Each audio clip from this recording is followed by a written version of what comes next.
لا لا لا لا لا لا لا.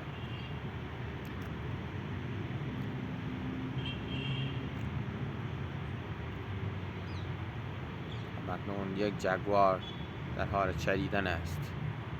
این جگوار یک گونه نادر از خود است که مثل گوسفند داره میچرد.